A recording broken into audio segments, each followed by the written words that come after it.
predsjednice Vučiću, dragi Aleksandre, drago mi je da vas ponovo vidim. Dobrodošli nazad u sedište NATO-a. Već ste i ranije bili ovde i ja koristim ovu priliku da sednem i razgovaram sa vama o izazovima koje smo videli na severu Kosova tokom proteklih nedelja.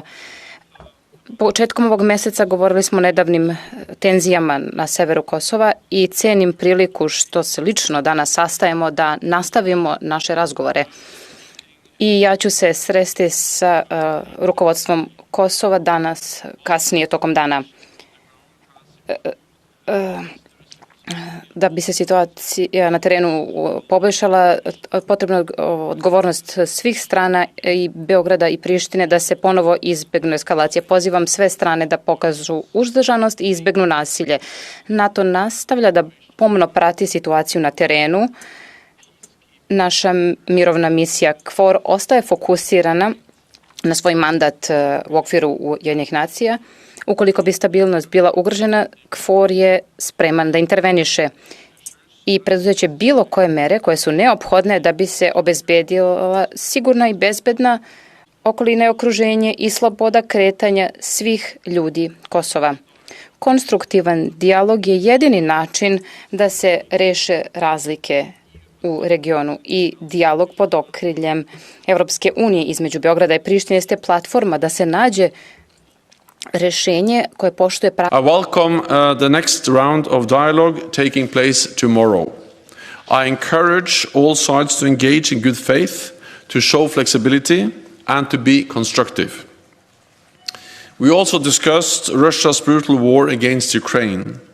It is important that the international community stands united in imposing Russia's unprovoked aggression, and that we all take steps to convince Russia to end this war. The seizure of the Zaporizhzhia nuclear power plant by Russian forces poses a serious threat to the safety and the security of this facility, raises the risks of a nuclear accident or incident, and endangers the population of Ukraine, of neighboring countries, and of the international community. It is urgent to allow the inspection by the International Atomic Energy Agency and to ensure the withdrawal of all Russian forces. So President Vučić, Alexander, once again, great to see you here. NATO values our long-standing partnership with Serbia, and we will continue to work with your country to promote our goal of peace and security in the Western Balkans. Thank you for being here today, and once again, welcome to NATO headquarters. Please, Alexander. Dear Jens, thank you very much for receiving me here in Brussels, and if you allow me, I would speak in Serbian language, and then we'll be able to respond to some questions in English. I would like to thank, first of all, Jens Stoltenberg for wanting to listen to the position of Serbia. And this is not the first time, I believe, that Jens quite well understands Serbian, what I'm speaking, and maybe he doesn't even need these headphones anyway. We spoke about what was happening. We don't always have to see things through the same glasses, but what's important is that we respect KFOR role and the NATO role in Kosovo. And the head of the general headquarters, upon my orders, reached KFOR commander on that critical night around 2100 hours. I believe that impacted significantly to lowering tensions and to mitigating crisis in the north of Kosovo and Metohija. We will continue to respect KFOR mandate in accordance with international law norms proclaimed by the United Nations, and I believe that we will always be able to come to understanding and a desire of both Mr. Stoltenberg and the entire KFOR and NATO to establish peace and stability. I said that peace and stability are of utmost and crucial importance for Serbia. I do not like to put the blame on anybody else. Neither I like to use these childish Storage. We are going to have difficult discussions tomorrow. We do not agree almost on anything, but what's important is that Serbia will stick to the international public law, UN resolution, UN charter, Brussels agreement, and everything what was signed. And when it comes to our bilateral relations, once again, I underlined to the Secretary General Stoltenberg that Serbia is a military neutral country, that we will remain military neutral, and that in that sense of the bloc division, we are not going to make any commitments. We have our history, which is not an easy one, which is not a simple one, but we do want to strengthen further cooperation, both with KFOR and NATO, and we want to avoid any kind of possibility of escalation or conflict. We acted very responsibly. Of course, we believe that we didn't make any kind of provocations or incidents, but I do understand that all of us together from the Balkans really made everybody tired and sick of us here in Brussels or all over the world, and they're really fed up with listening to our cryings. But what's important for people in Serbia and for our people in Kosovo and Metohija is that we explained our position. I delivered a list of intrusions of special Pristina forces that had to have agreement on four mayors and NATO, which they never had. I delivered the list of all the incidents and attacks against Serbian population that has become frequent in the entire territory of Kosovo and Metohija, and it is up to us to speak about our position, but also to do whatever we can to preserve peace and stability. Once again, I want to thank very much Jens for wanting to listen to us today. For some questions, we'll go to RTS. No, just behind. Thanks. Question both for Secretary General and for the President. So Albanian media said in previous days that Serbian army violated international law and that it crossed administrative line. Does NATO have any proofs of the respective? And for the President of Serbia, does aggressive behavior of Albin Kurti and the Quint made you to think about offered Russian base in Serbia? Thank you. NATO's role in Kosovo is based on a very clear UN mandate, and we take that very seriously, meaning that our responsibility is to be neutral. It's not to be part of the conflict, but to be a neutral actor that ensure the safety, the security of all communities, and also the freedom of movement of all communities, including, of course, the Serbs. Therefore, we are very careful doing anything that involves us into the conflict. We support the EU-facilitated dialogue, the political dialogue, and this is underpinned and supported by the military presence of KFOR in Kosovo. So that's my main message, is that we will not be involved. We will be a neutral actor and conduct our presence there according to the very clear and strong UN mandate. If you allow me, I would partly answer the first question. Of course, Serbian army and Serbian armed forces and Serbian police forces didn't cross the administrative line in any moment. They lied like they've been lying for everything. Like they've been lying for 180 days that we're going to attack someone in the region. And nobody has said even once, we're sorry for the lies, because it didn't happen, it will not happen. I'm grateful to NATO because they did not come up with such untruths, unlike some. Regarding your second question, Serbia does not need anybody's foreign bases. Serbia is a military neutral country. Serbia wants to preserve peace. We want to safekeep our population, our country, and our sky. And this is how we are going to act in the future. Drozdiak from Bloomberg. Thank you for the question. Secretary General, could you be more specific about KFOR's statement that they would be ready to intervene if stability was jeopardized? What exactly would that, when would that happen? What would that look like? Thank you. So first of all, we have now a significant mission, military presence in Kosovo, close to 4,000 troops. And just that presence in itself helps to stabilize, help to reduce tensions, and helps us also to prevent escalation and any type of conflict. Second, we are also the KFOR commander. KFOR is in close contact with the authorities in Belgrade, with the chief of the Serbian defense, but also with the authorities in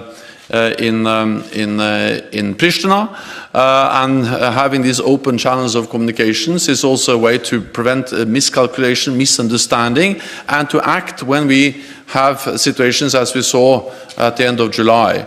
And then there was also again a direct contact between Serbia and KFOR that helped to reduce tensions.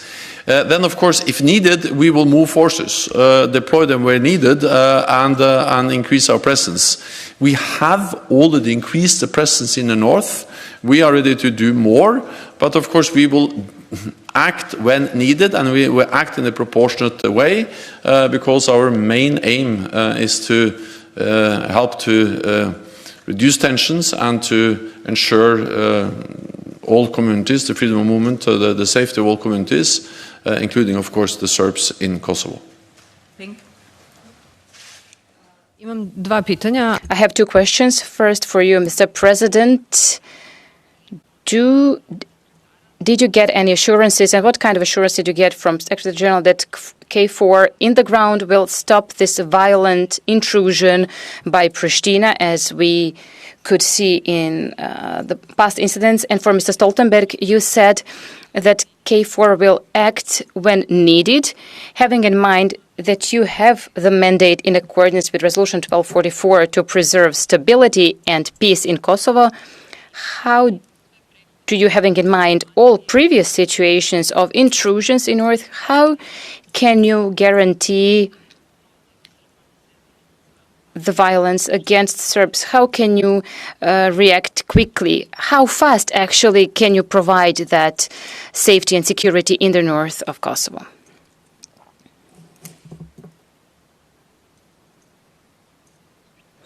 I don't know what to tell you. I believe that Jens's answer to this question is more important, but all of us see this differently.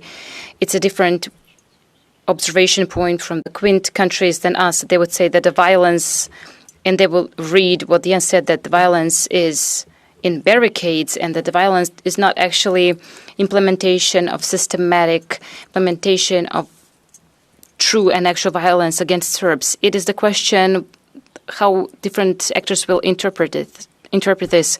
What we signed in the Brussels Agreement is that their special forces have very limited possibilities to enter north. They always justify this with fighting organized crime, because each Serb that confronts them anywhere is a criminal for them. So Quint will always support that. They would always have their back for that, and we are in a very difficult position in that regard to be fully open. For us, this is a lose-lose situation.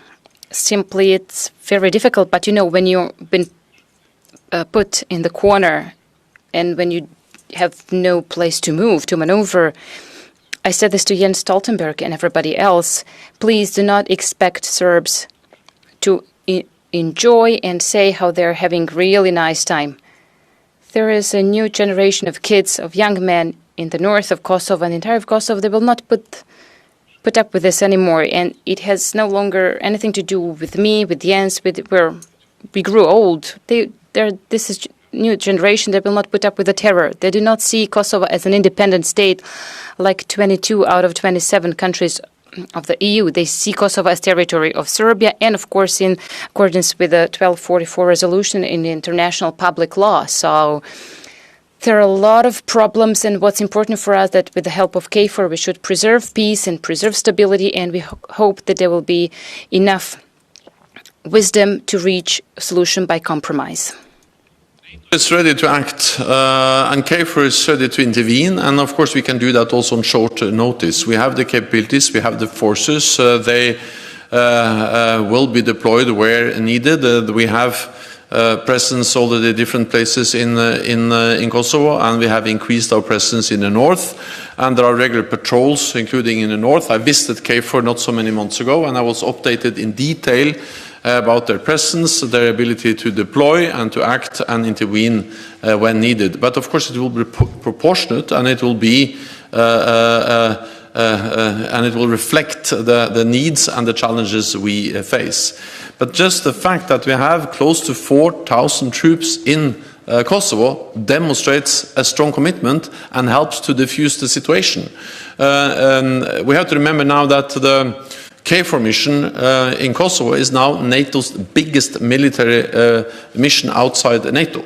And at the Madrid summit, heads of state and government recommitted to the KFOR mission, and I welcome that allies and partners continue to provide the forces and the capabilities to ensure that KFOR can fulfill its mandate. Let me also add that KFOR, of course, works closely together with other actors, including the EU police mission, EULEX. NATO is not the first responder, but when things get really difficult, really dangerous, then we deploy and we act as we did at the end of July. I'll try to take one final question, Politico. Thank you very much. I have two questions. First of all, Secretary General, given the rhetoric that we've been hearing in the recent incidents, how do you see the level of risk at the moment for a possible escalation in the region? And then for President Vučić, Prime Minister Kurti said earlier this week that there is a risk of Russian involvement in the Serbia-Kosovo relations, increasing chances of a conflict. How do you respond to his concern? Thank you. Of course, there is always a risk, and therefore it is important that we have the meetings taking place today and tomorrow, and therefore also welcome the fact that President Vučić decided to come to NATO, and of course also engage in the EU-facilitated dialogue tomorrow. I will meet Mr. Kurti later on today, then I will of course, get his assessment. My message is fundamentally the same, that everything has to be done to prevent escalation. NATO will do its part by sending a clear message from KFOR, by being very clear in our communications that we will intervene, we will act when needed. The best thing is, of course, to prevent and avoid the need for increased NATO presence, but we are there, and just the presence and the clear messaging from the commander of the KFOR forces, from me, from the whole of NATO, I think helps to de-escalate and prevent escalation. Thank you very much for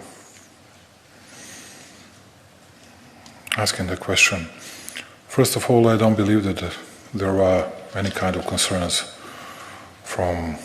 concerns from Albin Kurti and Pristina side, and it's about political narrative, political rhetoric, in which you can use everything against the other side, and it's always easy, as you know, to tarnish someone, and for me it's even much easier to refute all these claims, because for 180 days so far we've been listening about Serbia's possibility and Serbia's wishes to invade either some entities, either some countries in the region, and that was going to happen 5 months ago, 4 months ago, 3 months ago, 2 months ago, a month ago, now, and it didn't happen so far.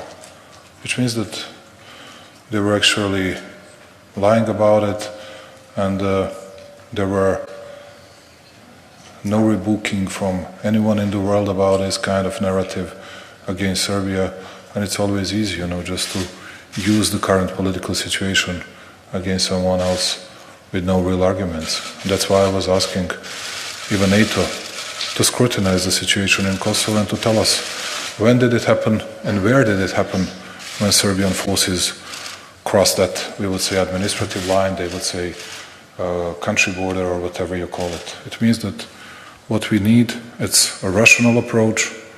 What we need, it's talks, it's compromising solution, and it's not something and someone's desires to find solutions in which someone might blackmail Serbia or someone might order Serbia how to act, and we wait for mutual recognition. If that don't happen, then it'll be Serbia's fault. We found a culprit finally, and that's it. No, it doesn't work like that. We need to talk to each other. We need to see what would mean and what would be a real compromising solution, and we are ready for that. But for this kind of narrative and talks, we can just deny it. And I also know that we'll never hear a word sorry for all these false and fabricated claims against our country. Thank you. Thank you very much. Thank you very much. This concludes this press conference. Thank you.